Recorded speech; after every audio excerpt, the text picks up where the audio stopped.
하나님의 구속 계획을 성취하시는 어린 양 예수님께서 두루마리를 취하시잖아요. 그 두루마리를 받기에 합당하심으로 인정받고 그 두루마리를 가져갔을 때 어떤 현상이 벌어집니까? 오늘 본문 말씀이 하늘에는 천군 천사의 천천히요 만만이 되는 그 하늘 합창단이 찬양을 올려드리고 그 예수님께 영광을 올려드리는 것입니다. 4장에서는 하나님에 대한 찬양이 나왔어요. 근데 오늘 읽은 5장에서는 예수님에 대한 찬양이 3개 등장하는 거예요. 이는 예수님의 신적 권위를 보여주는 거예요. 예수님께서 하나님 아버지와 동일하시게 영광 받으시기에 합당하시는 그 현상을 오늘 본문을 통하여서 고스란히 보여주는 것입니다. 그러므로 여러분, 이 땅에서 구원받는 것은 예수님과의 관계에서 다 판가름이 나는 거예요. 성경적인 세계관은 인간이 예수 그리스도로 말미암아 회복된다는 그런 관점에서 세상을 바라보는 거죠. 그런데 우리 주위에 일어나는 현상들, 세속적 세계관은 어떻습니까? 여러분, 세속적 세계관에는 어떤 것이 있죠? 가장 근래에 위협적으로 다가오는 것은 이슬람 세계관이에요. 또 뭐가 있어요? 인본주의 세계관, 무신론주의 세계관, 포스트 모던 세계관, 뉴에이지 세계관 등이 있어요. 그런데 여러분, 다른 종교는 차치하고서라도 여러분, 유대교와 이슬람교는 구약의 하나님을 인정합니다. 구약을 인정하는 종교가 유대교, 기독교뿐만 아니라 이슬람도 인정을 해요.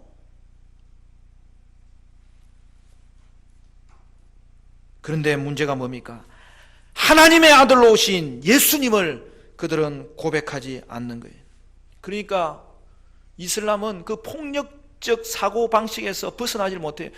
유대교는 그 율법적인 사고방식에서 사로잡혀 있는 거예요. 그래서 하나님의 형상이 회복된다는 이 비전을 꿈꿀 수가 없는 거예요. 왜냐하면 두루마리를 취하시기에 합당하신 예수님 안에서만이 하나님의 구속 계획이 성취될 수 있기 때문입니다. 그러므로 예수 그리스도로 말미암아 종말의 때에 이 땅에 하나님의 나라가 임한 것이죠. 오늘 본문을 보면 먼저 내 생물과 24장로가 어린 양께 엎드렸다고 되어 있어요. 그 말은 뭐예요? 어린 양을 찬양하고 어린 양께 예배한다는 거죠. 그런데 본문을 자세히 보면 그들이 어린 양께 엎드리기 전에 뭔가를 가지고 나온 것을 볼 수 있어요. 8절 말씀 우리 같이 한번 읽어볼까요? 8절 다 같이 시작. 그 두루마리를 취하심에 네 생물과 24장로들이 그 어린 양 앞에 엎드려 각각 금은고와 향이 가득한 금대접을 가졌으니 이 향은 성도의 기도들이라. 뭘 가지고 나왔다고요? 금은고와 향이 가득한 금대접을 가지고 나온 게 먼저예요. 그것을 가지고 나와서 어린 양께 엎드려 경배하고 찬양하더라는 것이 오늘 본문의 모습인 거죠. 여러분, 여기서 금은고는 하퍼예요. 그러니까 금은고라고 번역해 놓으니까 이제 우리식으로 이렇게 키는 건 줄 알았는데 이스라엘의 전통 악기는 이렇게 하퍼입니다. 여러분, 이것은 뭘 이야기해요? 지금부터 찬양이 울려 퍼질 것이라는 것을 암시해 주는 것이죠. 그런데 중요한 한 가지가 있어요. 그들이 향이 담긴 금대접을 가지고 있었더라는 거예요. 여러분, 금대접을 가진 자가 누구예요? 성경에는 표현이 분명하게 되어 있지 않아서 그들이 네 생물과 24장로인 걸로 생각하기 쉬운데 원문을 보면 가지고 있는 자와 엎드린 자가 다른 거예요. 가지고 있는 자는 24장로예요. 엎드린 자는 네 생물과 24장로가 같이 엎드린 거예요. 그러므로 여러분, 하나님 보좌 주위에는 24 장로가 늘 머물러 있지 않습니까? 이 땅에 교회를 상징하는 거죠. 벌써 교회는 하늘에 올라와 있다는 것을 보여주는 것이죠. 그리고 여러분, 거기에 나오는 금 대접에서 나오는 향기를 뭐라고 향입니까? 성도의 기도라고 말씀하고 있어요. 그러므로 여러분, 우리는 여기서 놀라운 사실을 발견하게 됩니다. 성도의 기도가 하나님 보좌 앞에 언제나 상달되고 있더라는 것입니다. 성도의 기도는 언제나 하나님께 상달된다는 것입니다. 그러므로 여러분, 기도할 때 그 기도는 하나님께 반드시 상달됩니다. 하나님은 여러분의 기도를 반드시 들으시는 거예요. 기도가 하나님께 상달되고 그 기도를 하나님이 들으시는 것이 분명한 만큼 여러분의 기도는 하나님의 뜻을 따라 반드시 응답됩니다. 계시록에 보면 성도의 기도가 등장하는 본문이 몇 부분 나와요. 대표적으로 요한계시록 6장과 8장에 나오는데 그 기도가 어떤 내용입니까? 악인에 대한 하나님의 심판과 의인에 대한 하나님의 구원을 간청하고 있는 내용이에요. 그런데 그 기도 이후에 무슨 일이 벌어지는 줄 아십니까? 무슨 일이 등장하는 줄 아십니까? 5번째 인이 떼어지고 7번째 인이 떼어지면서 이 땅에 그 기도 이후에 인심판이 임하는 것을 볼 수 있어요. 그 말은 무슨 말입니까? 이 땅의 심판은 성도들의 기도에 대한 하나님의 반응으로 이루어진다는 거예요. 물론 하나님이 우리의 구원을 창세전부터 계획하셨고 때가 되면 예수 그리스도를 우리를 위해서 인간의 몸을 입고 이 땅에 오시게 하시사 우리를 위해서 십자가에 죽으시고 부활하게 하심으로 말미암아 그의 구원 사역을 성취하셨습니다. 그런데 그 구속의 성취가 한편으로는 고난 가운데 부르짖는 성도의 기도에 대한 응답으로 이루어지더라는 거예요. 그러므로 성도의 기도는 심판과 구원을 가져오는 원인이 된다는 거예요. 기도는 예수님을 통해 하나님의 구속 사역이 성취되는 원동력이 된다는 거예요. 그러니까 여러분, 우리의 기도가 얼마나 놀라운 겁니까?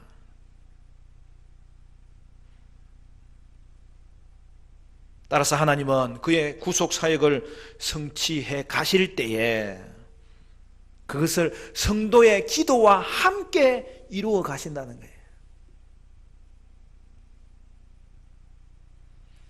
이스라엘이 애굽 땅에서 종이 되었습니다. 그때 그들이 하나님께 부르짖는 거죠. 그런데 그 기도를 누가 들으신다는 거예요?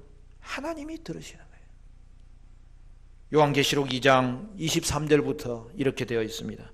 여러 해 후에 애굽 왕은 죽었고 이스라엘 자손은 고된 노동으로 말미암아 탄식하며 부르짖으니 그 고된 노동으로 말미암아 부르짖는 소리가 하나님께 상달된지라. 하나님이 그들의 고통 소리를 들으시고 하나님이 아브라함과 이삭과 야곱에게 세운 그의 언약을 기억하사 하나님이 이스라엘 자손을 돌보셨고 하나님이 그들을 기억하셨더라. 하나님은 이스라엘의 부르짖음을 듣는 거예요. 그들의 부르짖음은 하나님께 상달되었다고 말씀하고 있는 거예요. 그래서 어떻게 하십니까? 하나님은 그들의 부르짖음을 들으시고 아브라함에게 약속하신 언약, 즉 애굽의 종살이 이후에 그들을 가나안 땅으로 인도하실 것이며 그 땅을 그들에게 주실 것이라는 언약을 기억하시고 이제 행동하기 시작하는 거예요. 근데 그 행동의 출발점이 뭐라고요? 성도의 기도를 들으시고 응답하심으로 구속 사역을 시작하시더라는 사실이죠. 여러분, 이것이 기도의 신비입니다. 기도의 축복입니다. 기도의 능력입니다. 우리는 간혹 기도하면 하나님의 뜻도 바뀌느냐 안 바뀌느냐 이런 문제 가지고 막 토론할 때가 있어요. 여러분 어떻습니까? 그러나 분명한 사실은 이것입니다. 하나님은 여러분의 기도를 통하여 하나님의 뜻을 이루어 가십니다. 하나님은 우리의 기도를 그분의 뜻을 이루는데 사용하시는 거예요.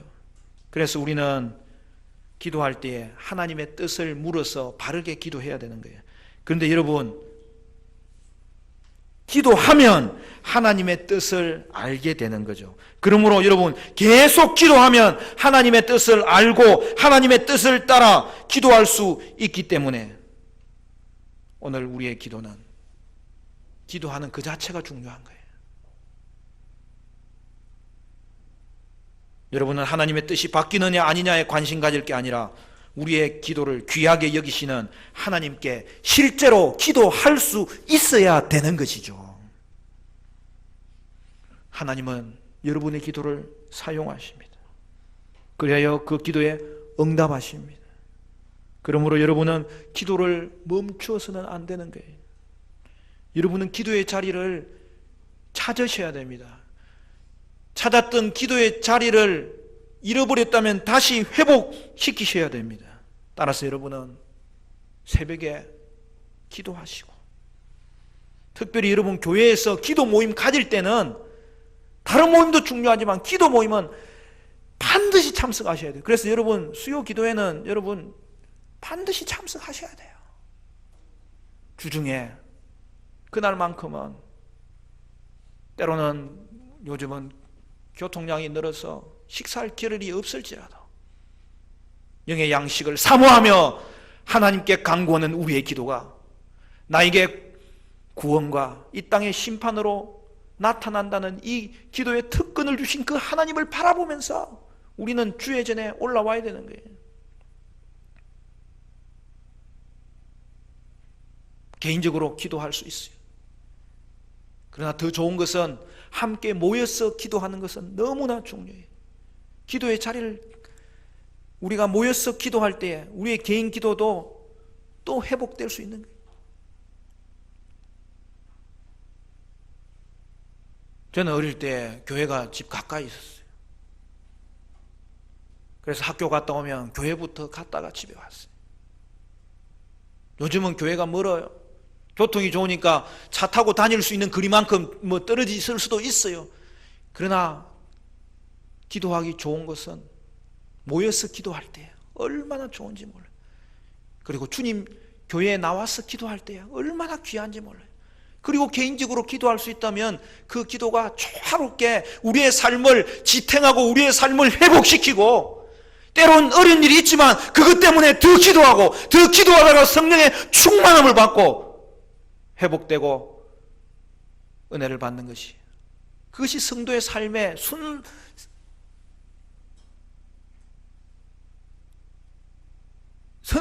선순환적인 삶을 살게 하는 거죠.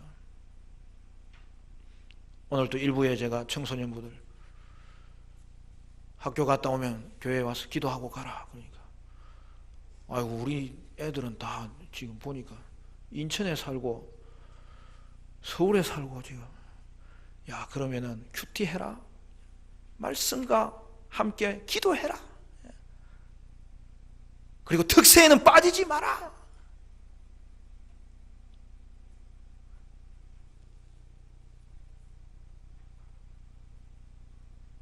하루에 한 번 하나님 앞에 나와서 기도하는 것이 너무나 중요한 거예요.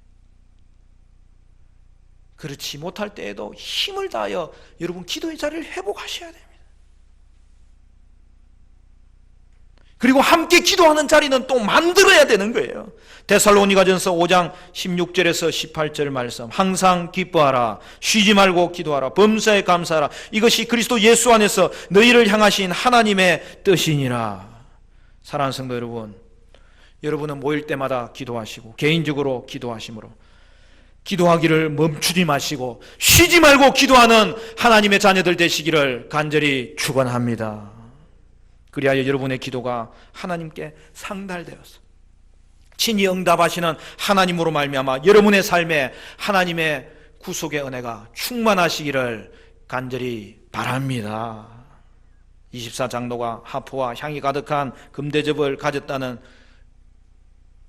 그것을 묘사한 이후에 이제 본격적으로 어린 양을 향한 찬양이 울려 퍼집니다. 먼저는 내 생물과 24장로의 찬양이고, 두 번째로는 하늘의 천군 천사가 찬양하고, 마지막에는 모든 피조물이 보좌에 앉으신 하나님과 어린 양 예수님을 통틀어서 찬양하는 것을 볼 수 있습니다. 그런데 여러분, 어린 양을 찬양할 때 그 찬양의 특징이 뭐냐는 거예요. 뭐죠? 그들이 새 노래를 불렀다는 것이죠. 우리 9절 10절 같이 읽어볼까요? 9절 10절 시작. 그들이 새 노래를 불러 이르되 두루마리를 가지시고 그 인봉을 떼시기에 합당하시도다. 일찍이 죽임을 당하사 각 족속과 방언과 백성과 나라 가운데에서 사람들을 피로 사서 하나님께 드리시고 그들로 우리 하나님 앞에서 나라와 제사장들을 삼으셨으니 그들이 땅에서 왕노릇 하리로다 하더라. 여러분, 여기 보시면 그들은 새 노래로 찬양했다고 말하고 있어요. 여러분, 새 노래가 뭐예요? 새 노래는 어린 양을 통해서 우리에게 구원이 임했다는 사실을 알고 그거에 대해서 반응하는 거죠. 그러므로 여러분, 새 노래는 구원의 노래인 거죠. 여러분, 시편에도 새 노래가 등장합니다. 그것은 하나님이 우리에게 개입해 주셨다는 노래예요. 그런데 하나님이 우리에게 개입해 주셨다는 노래의 절정이 뭐예요? 예수님을 우리 가운데 보내주심으로 오늘 우리에게 자녀 삼아 주시고 우리가 구원받은 하나님의 백성이 되었다는 이 사실 앞에서 구약의 새 노래든 신약의 새 노래든 구원의 노래로, 그 구원의 노래는 찬양의 우리의 중심이 되어서 오늘 성도가 영원히 부를 찬송의 내용인 줄로 믿으시기를 바랍니다. 9절 이하에는 새 노래의 내용이 구체적으로 소개됩니다. 예수님은 두루마리의 인봉을 떼기에 합당하시다는 거예요. 그것은 그가 일찍이 죽임을 당했기 때문이라는 거예요. 그 결과가 무엇입니까? 여러분, 9절 말씀의 끝부분에 너무나 귀한 말씀이 나오죠. 사람들을 사서, 뭐로 샀어요? 피로 사서 하나님께 드리시고. 오늘 저와 여러분은 예수님의 피로 값을 주고 산 자가 되었다는 사실. 예수님이 죽으신 결과는 오늘 저와 여러분을 위한, 저와 여러분을 피로 사시기 위한 죽으심이라는 것을 보여주는 거예요. 이는 예수님의 구속주 되심을 말합니다. 여러분, 구속이 뭐예요? 예수님께서 그의 피값으로 우리를 죄의 종, 사망의 종에서 사신 것으로 이렇게 값을 지불함으로 하나님의 백성을 얻으신 사실을 말씀하고 있는 거예요. 그리고 이제 10절은 아주 하이라이트적인 요소가 등장합니다. 그렇게 구원하신 목적이 뭐냐는 거예요. 우리 10절은 또 한 번 더 읽어볼까요? 10절 다 같이 시작. 그들로 우리 하나님 앞에서 나라와 제사장들을 삼으셨으니 그들이 땅에서 왕노릇 하리로다 하더라. 할렐루야. 여기에 그리스도의 인의 신분이 나오잖아요. 여러분, 예수님은 여러분을 구속하심으로 여러분이 나라와 제사장이 되게 하신 거예요. 그 뜻이 무엇입니까? 바로 뒤에 나오잖아요. 땅에서 왕노릇 하리로다. 사랑하는 성도 여러분, 여러분은 하나님이 여러분을 계획하시고 예수님으로 구속하사 그 구속을 성취하심으로 그가 얻은 왕권을 이제 여러분에게 나눠주시면서 여러분은 이 땅에서 왕같은 제사장이 되게 하셨고 오늘 이 땅에서 왕노릇 하심으로 그 어떤 자도 흔들 수 없는 권세를 가진 하나님의 자녀가 되었음을 오늘 말씀하고 있는 거예요. 여러분이 걸어가면 여러분이 왕이에요. 이제는. 왜? 예수 안에 있는 왕권을 가졌기 때문에. 여러분이 걸어가면 왕이 행진하는 거예요. 여러분이 멈추는 곳은 여러분 때문에 축복받기를 기다리고 구원받기를 기다리고 그곳에 하나님 나라가 임하기를 기다리는 피조물들과 인생들에게 축복의 통로가 되도록 하나님이 보내시는 거예요. 따라서 성도는 예수님으로 말미암아 이 땅에 임한 천국 백성으로서 여러분 완성은 재림 때 될 것이지만 이 땅에서도 천국을 맛본다는 거예요. 그러므로 우리는 이 땅에서도 왕노릇 해야 된다는 거예요. 그런데 어떻습니까? 죄송합니다만 대부분의 한국교회 성도들은 갈보리에 머물러 있어요. 여러분, 그런 의미에서 간증할 때 주의해야 될 것이 있습니다. 대부분의 간증들은 과거에 차마 말할 수 없이 타락한 모습으로 살다가 하나님의 은혜로 돌아왔다는 것을 이야기합니다. 물론 그것이 감동되는 것이 사실이지만 그것으로 끝난다는 거예요. 여러분, 돌아온 다음이 중요한 거예요. 그 후에 하나님과 동행한 이야기, 고난 중에서도 인내한 이야기, 예수보다 더 귀한 것이 없기 때문에 힘든 가운데서도 예배의 자리를 찾은 이야기, 기도의 자리를 찾은 이야기, 내가 내 자신을 일으켜 세우기도 힘든 상황에서 하나님 예배하기를 위해서 손을 들고 주님 앞에 나온 이야기, 그러면서도 성도들을 먼저 챙긴 이야기, 하나님께 순종한 이야기, 하나님 나라를 구현한 이야기가 있어야 되는 거죠. 예수 안에서 왕노릇하는 그 실제를 이제는 만들어내야 되는 거죠. 여러분, 왕노릇한다는 것은 하나님의 통치에 참여하였어. 이제는 바뀐 하나님 나라의 정부 안에서 이 땅에서도 인생을 살아가고 있는 그 모습이 나타나야 된다는 거죠. 여러분, 사람만이 할 수 있는 게 있잖아요.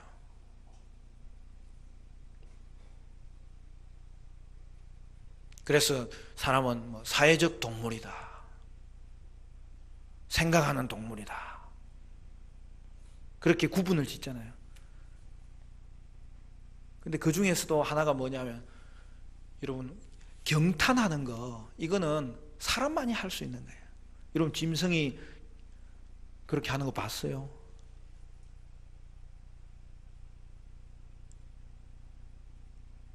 여러분, 언제 경탄합니까?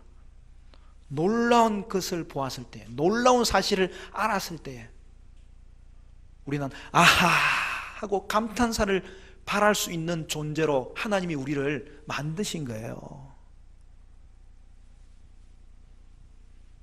제가 아는 애는 3살배기인데 그 목사님 손주예요. 그 목사님이 얼마나 손주 자랑을 하는지. 내가 자랑할 때마다 커피 사달라고 이야기합니다. 그러면은 그냥 카드를 통째로 줘요. 사 먹으세요. 여러분, 손주가 그렇게 좋은가 봐요. 그래서 우리 홍주 명주 보고 빨리 시집 가라고 내가 요즘. 그런데 한 번은 자랑하는데 자기 손주가 이 감탄사를 얼마나 잘 쓰는지 자기가 너무너무 감동한다는 거예요. 그래가지고 뭔가 좋은 일 있으면 이렇게 한다는 거예요. 우와, 대단한데? 이런다는 거예요. 그래, 할아버지가 뭐 선물을 하나 줬더니 우와, 대단한데? 그러더라는 거예요. 그 선물을 보면서도 우와, 대단한데? 그래, 나하고 저기 같이 여행을 한 적이 있는데 아침에도 그 이야기하고 저녁에도 그 이야기하고. 목사님이 더 대단하다고 내가. 이 경탄하는 건요, 우리 사람만이 할 수 있는 거예요. 근데 바로 그게 찬양이에요. 할렐루야. 하나님의 아름다우심을 경험할 때마다 우와, 주님 놀라우십니다. 여러분, 우리가 왜 결혼했어요? 하나님 우리를 왜 부부로 짝지어 줬을까요? 하나님은 우리를 부부로 짝지어 주셔서 하나님을 홀로 찬양하게 하신 것이 아니라 함께 찬양하도록, 함께 예배하도록,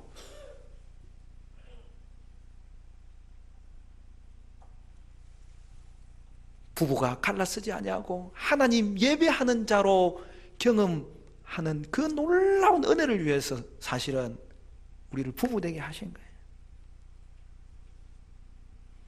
성부, 성자, 성령의 하나 되는 그 놀라운 은혜를 부부가 맛보게 하시려고 홀로 살게 하지 않으신 거예요. 그리고 더 나아가서 또한 그렇게 하나님을 함께 경탄하도록 하나님은 오늘 우리에게 예수 가족, 이 공동체, 하나님의 교회를 주신 줄로 믿습니다.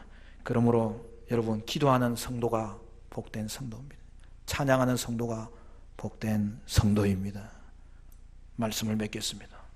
사랑하는 성도 여러분, 여러분은 모일 때마다 함께 기도하심으로 여러분의 간구에 응답하사 구속을 이루시는 그 하나님을 경험하시기를 바라고, 여러분은 구원의 노래, 새 노래로 하나님을 찬양하여서 경탄하며 예배하고 삶으로 예배하는 승리하는 주의 백성 되시기를 주님의 이름으로 간절히 축원합니다.